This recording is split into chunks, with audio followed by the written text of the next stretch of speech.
Bradford.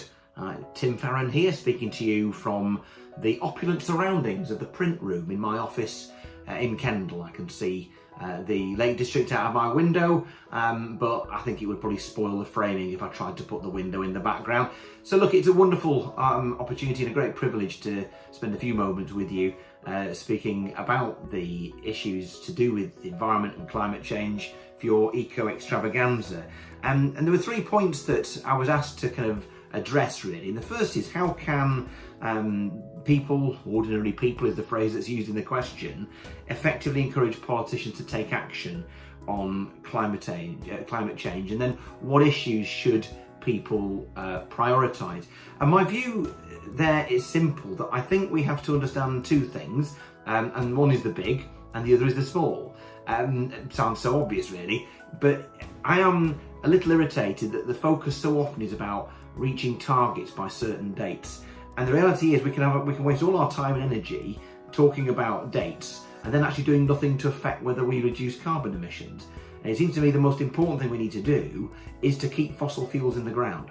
And that means a moratorium on coal mines and on the excavation via fracking and other forms of extraction of fossil fuels, which effectively then forces the hand of government and indeed the economy more broadly to seek forms of energy that are renewable. And the government can design that from the top down, and they must and they should, but if you shift the economy, skew the economy by simply making it impossible to extract fossil fuels in the first place, well, you can't burn them then, can you?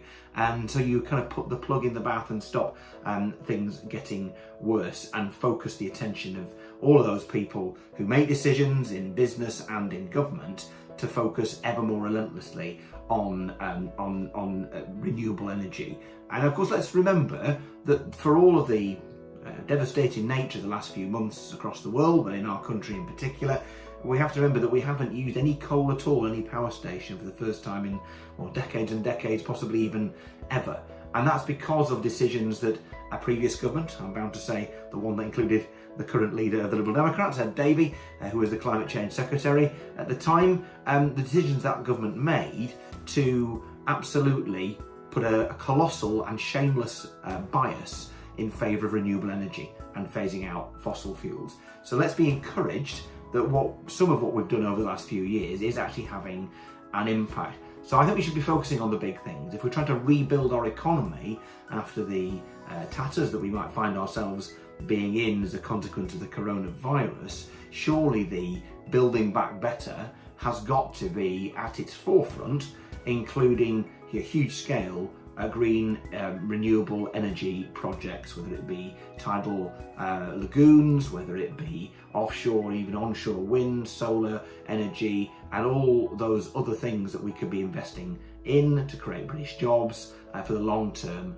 and make sure that we are energy secure as well as green. Now I think those are the things that we should be focusing on, encouraging our MPs to take very seriously. I can tell you MPs do look at their inboxes, and so there's a volume of people writing in, emailing in, going to see them at their surgery, politely but insistently raising these issues that MPs take notice, at least most do. And the more that we can connect switching off fossil fuels and behaving in an environmentally responsible way to economic success, the better. I think there's a lie that's peddled out there that we have to get all hair shirt about tackling the climate emergency, and we don't. You think about 90% of the supply chain for hydro, tidal and marine technology is British. So if we invest in that, we create probably hundreds of thousands of British jobs. It is good for the economy, and making those kind of connections I think is really important, and obviously local ones even better. So that I talked about how the small is also important. The coronavirus has taught us many things, hasn't it? But one is surely that individual actions really matter.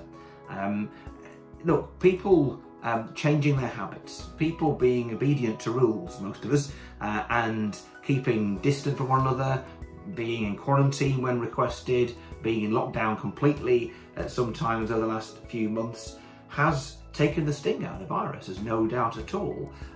Millions of individual actions have saved thousands of lives this last few months.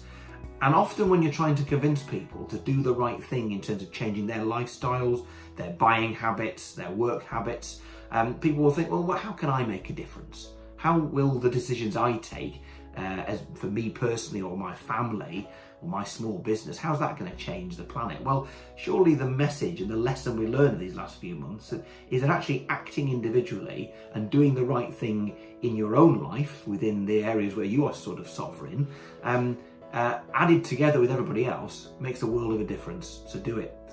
And then you asked about whether the priority for tackling climate change is as high as it has been. It's been a priority for the Liberal Democrats ever since we've existed. Long before there was a Green Party, the Liberal Democrats, or the Liberal parties we were the first party to acknowledge that climate change was a thing and to argue for practical action to take to make a difference. And it's taken a long time, but undoubtedly you now have government that over the last couple of decades has seriously started to take it seriously. My worry is that at a time like this, where the pressure on the economy is greater than at any time in living memory, then it's very easy for governments to slip into the easy short-term fixes, which might well be not very green at all. And that's why I think it's important that Parliament remains a place where those of us who are absolutely aware of the stark reality of climate change and the impact on human beings and the impact on businesses, the impact on the quality of life of people, even the survival of people around the planet, why that is so important. So we need to be vigilant at this time. Yes, I think all major parties see the tackling of climate change as essential, believe that climate change is a real thing and it is human-made in the most part, and that there needs to be a pathway and a range of ambitious actions to tackle it. That's what we all say.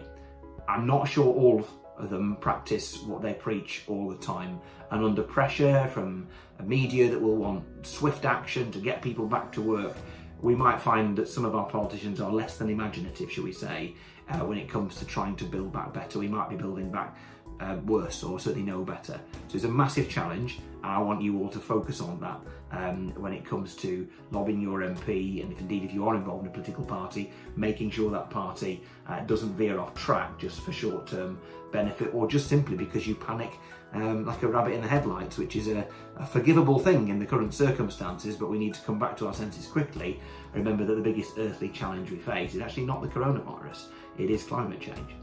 And then finally, I was asked about the environment and climate change and how it links with the Christian faith, with my Christian faith. I've got a couple of thoughts really. We're never told in the Bible, and it's important that we pay very close attention to what the Bible tells us, we're never told to worship the planet or the creatures on it, including ourselves. We're told to worship the Creator, but we're also told to be good stewards of the planet. And I think most importantly, we're told to love our neighbour. And lots of different spins and interpretations on the parable of the Good Samaritan. I think the main thing it tells you is that if you're having to ask, who is my neighbour, you're asking the wrong question, because the answer is it's everybody. And I don't think it's a stretch at all to say that your neighbour is not just everybody alive now, including the colossal majority you will never meet. It's also everybody who's yet to live, the people to come next who you will never meet.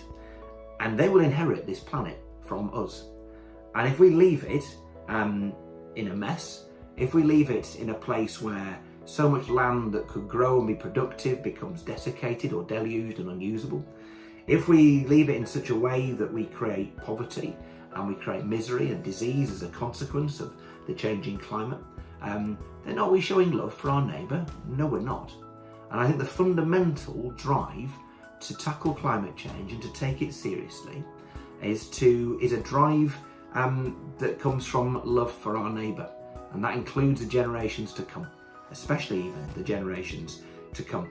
And obedience to God means treating the things that He has given us with respect and doing so carefully, but it also means particularly loving those who we share the planet with. or indeed will inherit it from us. Have a wonderful day. Thanks for listening.